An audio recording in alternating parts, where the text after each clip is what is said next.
जय हिंद मित्रों, नमस्कार। मेरे चैनल में आपका बहुत बहुत स्वागत है। आइए, आज कक्षा 8 की चैप्टर 8 पाठ का नाम है किशोरावस्था की ओर। इसके सभी वस्तुनिष्ठ प्रश्न को देखेंगे।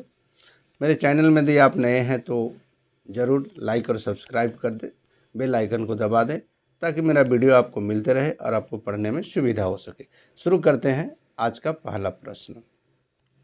आज का पहला प्रश्न है कि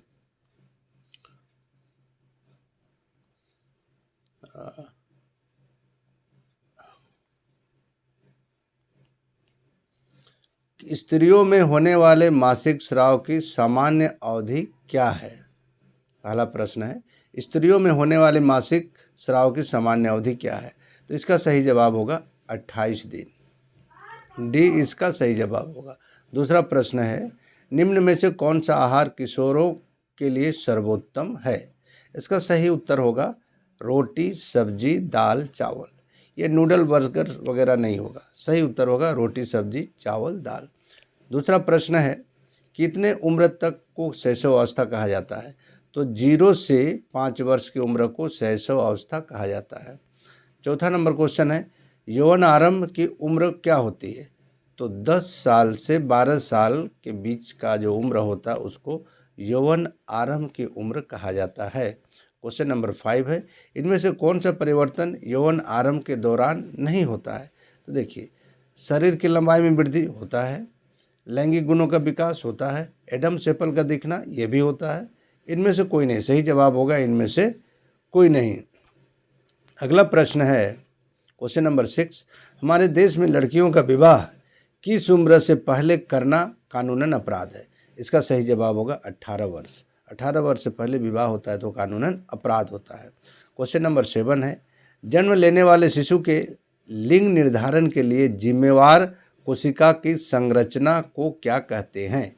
जी हाँ, लिंग निर्धारण के लिए जिम्मेवार कोशिका की संरचना को गुणसूत्र कहते हैं। इसका सही जवाब होगा गुणसूत्र। क्वेश्चन नंबर 8, मनुष्य की कोशिका के केंद्रक में कितने जोड़े गुणसूत्र होते हैं। सही जवाब है 23 जोड़े। अगला प्रश्न है कि निम्न में से कौन सा गुणसूत्र शिशु का लिंग निर्धारण करता है। निम्नलिखित में से कौन सा गुणसूत्र शिशु का लिंग निर्धारण करता है।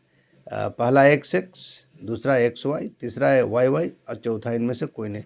तो XY जो है लिंग निर्धारण में सहायता करता है।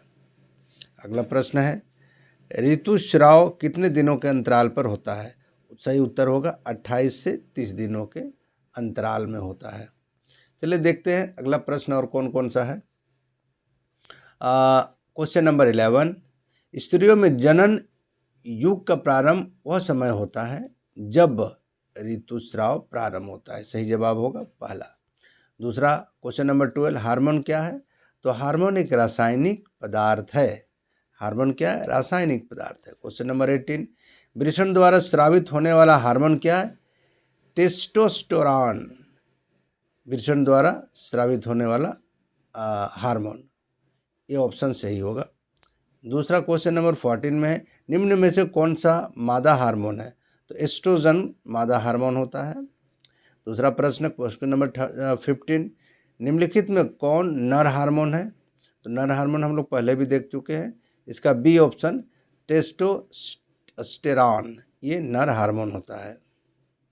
क्वेश्चन नंबर 16, लड़कियों के गलों में उभरा हुआ भाग कहलाता है। लड़कों के गलों में उभरा हुआ भाग क्या कहलाता है, एडम्स एप्पल कहलाता है। अगला प्रश्न है क्वेश्चन नंबर 17, यौवन आरंभ के साथ ही पुरुष हार्मोन स्रावित होता है, उससे क्या कहा जाता है। उसे कहते हैं टेस्टोस्टेरोन। क्वेश्चन नंबर 18, किशोरावस्था की उम्र है क्या है भाई।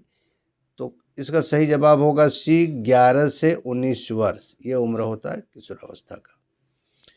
क्वेश्चन नंबर 19, इंसुलिन की कमी के कारण होता है क्या होता है। हैजा नहीं होता है, मधुमेह होता है, डायबिटीज यही बीमारी होता है। अगला प्रश्न देखते हैं क्या है। क्वेश्चन नंबर 20, क्वेश्चन नंबर 20, पीड़ित व्यक्ति से स्वस्थ व्यक्ति के में एड्स कैसे होता है? देखिए, किसी पीड़ित व्यक्ति से एक स्वस्थ व्यक्ति में एड्स फैलने का कारण क्या हो सकता है? ए, भोजन साझा करने से, बी, कंघी साझा करने से, सी, मच्छर के काटने से, डी, खून चढ़ाने से। देखिए, 3 ऑप्शन गलत है, इसके डी सही ऑप्शन होगा।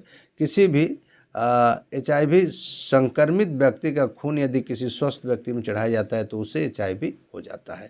इस प्रकार से हमने देखा सभी प्रश्नों को, 20 प्रश्न जो आपके परीक्षा के लिए बहुत ही महत्वपूर्ण हैं। इन प्रश्नों को आप अच्छी तरह से याद कर लें, बार बार रिपीट करें, ताकि आपके प्रश्न में को एग्ज़ाम में कोई भी क्वेश्चन न छूटे और आप अधिक से अधिक नंबर से पास कर सकें। आप मेरे वीडियो में यदि नए हैं तो मेरे वीडियो को लाइक, सब्सक्राइब, बेल आइकन को प्रेस ज़रूर करें, ताकि आपको मेरा वीडियो मिलता रहे और आपकी पढ़ाई अच्छी होती रहे। आप अपनी पढ़ाई पे ध्यान दें, समय पर ध्यान दें, ताकि आप एक अच्छे इंसान बन सकें। Thank you. आते हैं फिर एक नए समय में एक नए वीडियो के साथ। तब तक के लिए जय हिंद।